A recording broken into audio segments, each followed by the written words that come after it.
آج میں آپ کو ایک عجیب و غریب کہانی سناتا ہوں. دھیان سے سننا ذرا، اگر تھوڑا سا ٹائم نکال کے نا، دھیان توجہ اس طرف رکھنا.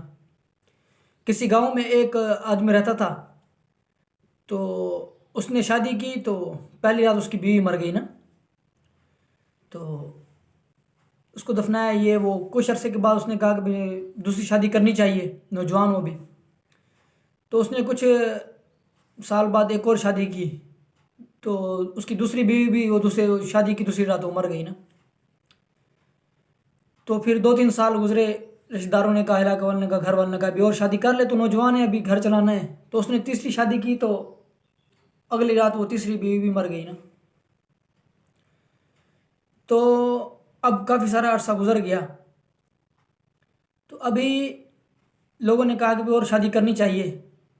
تو سب علاقے والے سب لوگ اس کو منحوس کے نام سے پکارنے لگ گئے، بھئی یہ منحوس آدمی ہے، جس لڑکی سے جس عورت سے یہ شادی کرتا ہے تو وہ لڑکی مر جاتی ہے اگلے دن شادی کے نا.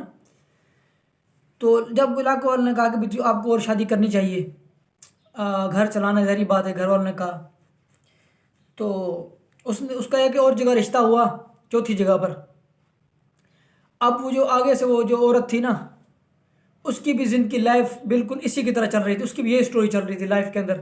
مطلب اس نے ایک جگہ شادی کی تھی، اس کا شوہر مار گیا. دوسری جگہ کی، اس کا دوسرا شوہر مار گیا. تیسری دفعہ کی، تیسرا شوہر بھی مار گیا اس کا. اس کے لیے چوتھا شوہر تھا. اور اس آدمی کے لیے بھی چوتھی بیوی تھی یہ. یعنی وہ بھی اپنے پہلے 3 شوہر مار چکی تھی، اور یہ بھی اپنے پہلے 3 بیویاں مار چکا تھا. اب ان کی شادی ہوئی آپس میں. اب سب محلے والے، گاؤں والے، علاقے والے انتظار میں تھے. دونوں منحوسوں کے آپس میں شادی ہو گئی ہے. تو وہ اس انتظار میں تھے کہ رات یہ سوئیں گے، صبح دیکھیں گے کون مرتا ہے یا کون مقابلہ جیتتا ہے. عورت مقابلہ جیتتی ہے یا یہ آدمی مقابلہ جیتتا ہے، کون مرتا ہے کون جیتا ہے. سب اس انتظار میں تھے صبح کس کا اعلان ہوتا ہے، فوتگی کا نا. تو جب صبح ہوئی تو سب لوگ جمع ہو گئے.